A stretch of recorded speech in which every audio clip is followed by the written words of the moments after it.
سنگ دلی ملیحہ کے لیے آپ میں تھی اور وہ اور کسی میں نہیں۔ وہ بول کر چپ ہو گئے تو بابا جان کہنے لگے رک کیوں گئے افتخار، مرنے والی سے تمہارا خون کا رشتہ تھا، کوسو مجھے تانے دے دے کے مار ڈالو، ہاتھ اٹھا لو، بد دعا مانگو میرے لیے، کوئی ایسی سزا منتخب کرو جس سے میری روح کانپ جائے۔ سزا کا انتخاب ہو چکا ہے بھائی صاحب۔ آمنہ خالہ شعلہ بار نگاہوں سے انہیں دیکھ رہی تھی۔ اب آپ عمر بھر خود کو کوسیں گے، اپنے خالی دامن کو پھیلا کر خود کو بد دعائیں دیں گے۔ آپ کا نقصان آپ کو یاد آ آ کر آپ کی روح تڑپائے گا۔ آپ کا گناہ جتنا بڑا ہے اس کے لیے یہی مناسب ہے کہ آپ عمر بھر خود سے معافی کی بھیک مانگتے رہیں اور عمر بھر خود کو معاف نہ کر سکیں۔ بابا جان کا چہرہ لٹھے کی مانند سفید پڑ گیا تھا۔ افتخار حسن تو اٹھ کھڑے ہوئے تو سب ان کی تقلید میں اٹھ کر جانے لگے۔ تم مجھے معاف کیے بغیر نہیں جا سکتے افتخار۔ وہ حواس باختہ سے اٹھ کر ان کے پاس آئے، اور میں آپ کو کبھی معاف نہیں کر سکتا۔ افتخار حسن نے ہمیشہ انہیں احترام دیا تھا، ان سے بات کرتے ہوئے ہمیشہ نظر جھکا کر رکھتے تھے، مگر آج ان کے دل میں بابا جان کا احترام ختم ہو چکا تھا۔ وہ بد لحاظی سے بول کر ان کا ہاتھ جھٹکتے آگے بڑھ گئے۔ رک جاؤ منیر حسن، بابا جان نے ان کا بازو تھاما۔ آپ کس رشتے سے مجھے روکتے ہیں بھائی صاحب؟ میری بہن کو گزرے برسوں بیت گئے اور آج جس کی بیٹی بھی مر گئی، اب آپ کا ہم سے کیا واسطہ؟ جائیے بھائی صاحب، اللہ آپ کو آپ کے عذاب مبارک کرے۔ وہ سختی سے ان کا ہاتھ جھٹک کر باہر نکل گئے اور ان کے پیچھے ملیحہ کی ممانیہ خالہ اور تمام کزنس بھی۔ اب قصر فروخی میں ان کا کیا رکھا تھا؟ نور الہدیٰ لان میں ٹہل رہے تھے۔ ان لوگوں کو اندر سے نکل کر گاڑیوں میں بیٹھتے دیکھ کر وہ تیزی سے پورچ میں آ گئے۔ افتخار حسن بیٹھنے کے لیے دروازہ کھول چکے تھے۔ ماموں جان، نور الہدیٰ نے پیچھے سے آ کر دروازے پر ہاتھ رکھ دیا۔ افتخار حسن پلٹ کر انہیں دیکھنے لگے۔ بولو نور الہدیٰ، ویسے لگتا تو نہیں کہ اب سننے کو کچھ باقی بچا ہے۔ مجرم نہ ہوتے ہوئے نور الہدیٰ مجرم سمجھنے لگے۔ انہوں نے سر جھکا لیا اور صفائی دینے کے انداز میں بولے، میں لا علم تھا ماموں جان، جانتا ہوں۔ ان کا لہجہ تھکا تھکا سا تھا۔ نور الہدیٰ ان کا چہرہ دیکھ کر ملتجی انداز میں بولے، مجھ سے اپنا رشتہ مت توڑیے گا ماموں جان، تم سے میرا رشتہ ہی کب تھا؟ وہ اچانک ہی صفاق ہو گئے، اور وہ جس سے رشتہ تھا وہ اب نہیں۔ ہاں مروت باقی تھی، لیکن اب مروت نبھانے کا حوصلہ کہاں سے لاؤں؟ نہیں نور الہدیٰ، اب قصر فروخی میں میرے لیے کچھ نہیں بچا، سب ٹھکانے لگ چکا ہے۔ آپ بابا جان سے ناراض ہیں؟ تم نہیں ہو؟ انہوں نے پلٹ کر سوال کیا۔ ہوں۔ ہونٹ دبا کر بولتے وہ سر اقرار میں ہلانے لگے، لیکن ان چھوڑ کر نہیں جا سکتا۔ وہ نور الہدیٰ کو دیکھ کر رہ گئے، پھر اللہ حافظ کہہ کر گاڑی میں بیٹھ گئے۔ نور الہدیٰ 2 قدم پیچھے ہٹے اور وہ گاڑی نکال کر لے گئے۔ وہ گاڑی کھڑے پورچ کی زمین کو گھور رہے تھے۔ انہیں بابا جان کا خیال آیا تو اندر آ گئے، مگر ان کے قدم انٹرنس سے آگے نہ جا سکے۔ وہ گلاس وال کی طرف لاؤنج میں بابا جان اپنے سر کو بازو میں چھپائے بیٹھے ملیحہ کو مخاطب کر کے کہہ رہے تھے، تم کیا مجھ سے منہ موڑ کر چلی گئی؟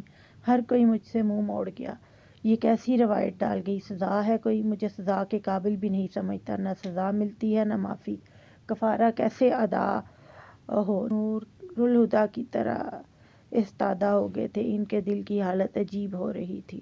ایک طرف ان کا دل چاہ رہا تھا کہ بابا جان کو گلے لگا لیں، دوسری طرف جی چاہتا ان سے منہ پھیر کر بھاگ کھڑے ہوں۔ ایک طرف محبت کھینچ رہی تھی اور دوسری پیچھے کو۔ وہ کشمکش میں الجھ گئے۔ سوچ سوچ کر ان کا دماغ پھٹنے لگا تو بے رحمی میں دل میں بابا جان کو مخاطب کر کے بولے، فکر مت کریں بابا جان، میں آپ کو سزا دوں گا، وہی سزا جو آپ نے عمر بھر ملیحہ کے ساتھ کی۔ اور بڑی بے اتنائی سے وہ چلتے ہوئے بابا جان کے پاس سے گزر کر سیڑھیاں چڑھنے لگے۔ روتے ہوئے بابا جان نے سر اٹھا کر انہیں دیکھا اور حیرت سے سوچنے لگے، بے حسی کی صفت نور الہدیٰ میں تو نہیں تھی۔ کاش تم نے پہلے بتا دیا ہوتا آفاق، تو شاید یہ سب نہ ہوتا، تب بھی یہی ہوتا تھا ابو۔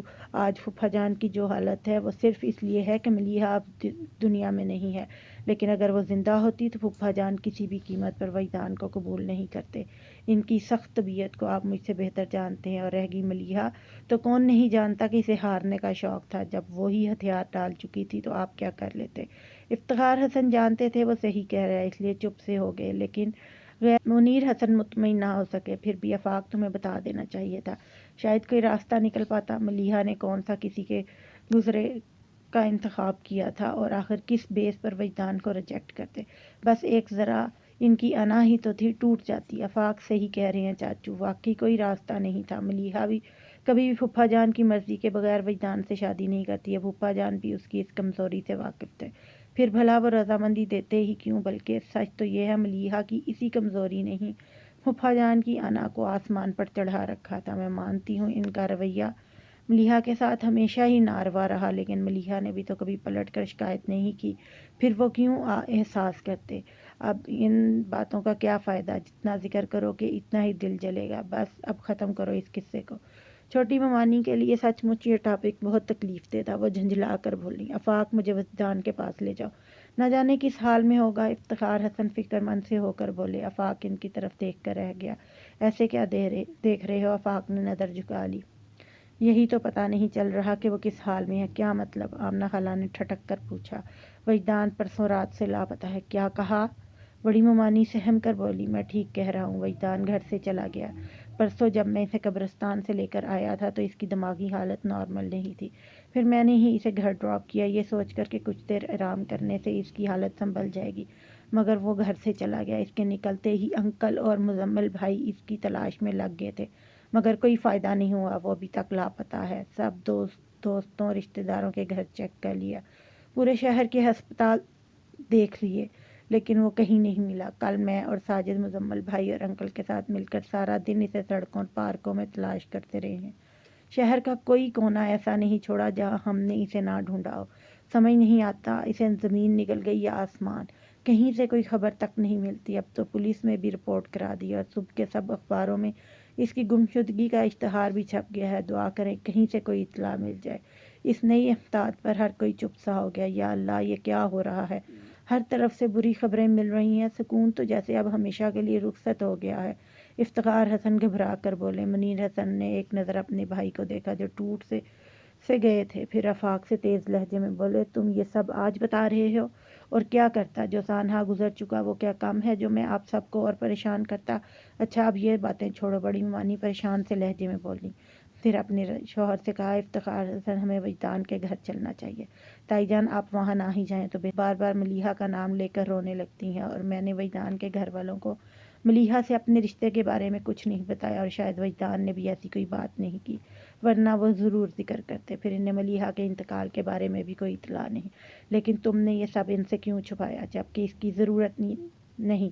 منیر حسن کی بات سن کر آفاق نے کہا، تو کیا بتاتا کہ ملیحہ کی موت کے صدمے نے وجدان کے دماغ پر اثر کیا ہے اور اس نے ہوش مندی میں نہیں بلکہ پاگل پن کی کیفیت میں گھر چھوڑا ہے تاکہ ان دلوں میں سے رہا سہا اطمینان بھی رخصت ہو جائے، جیسے میرے دل سے رخصت ہو گیا ہے، اور اب تک تو درد بھٹکتا وہ سچ مچ پاگل ہو گیا ہوگا۔ غلط لوگوں کو دل میں جگہ دی، انہوں نے اپنے دل کے آگے کسی اور کے دل کی پرواہ ہی نہیں کی۔ آفاق دل گرفتہ ہو گیا، وہ چشم تصور سے وجدان کو کریا کریا دیوانوں کی طرح بھٹکتے دیکھ رہا تھا۔ مغرب کی نماز کے بعد نمازی مسجد سے نکل رہے تھے جب وہ خستہ حال شخص ایک دم کہیں سے آ دھمکا۔ اس کے سر کے بال اور بڑی ہوئی داڑھی میں گرد جمی ہوئی تھی، کپڑوں کی حالت ابتر ہو رہی تھی، ڈھیروں مٹی لیے زخمی پاؤں جوتے کی قید سے آزاد تھے۔ یقیناً کوئی دیوانہ ہی تھا جو ایک ایک کو پکڑ کر پوچھ رہا تھا، تم نے انہیں دیکھا ہے؟ ابھی وہ ادھر تھی۔ نہیں ادھر نہیں، ادھر۔ ہاں ادھر ہی تھیں، پھر پتہ نہیں کدھر گئیں۔ انہیں جاتے دیکھا ہے؟ اس نے پہلے مسجد کی سیڑھیوں کی طرف اشارہ کیا، پھر فوراً ہی انہیں منع کرتے وہ اندر برآمدے کی طرف اشارہ کرنے لگا، مگر کسی نے اس پر دھیان نہیں دیا۔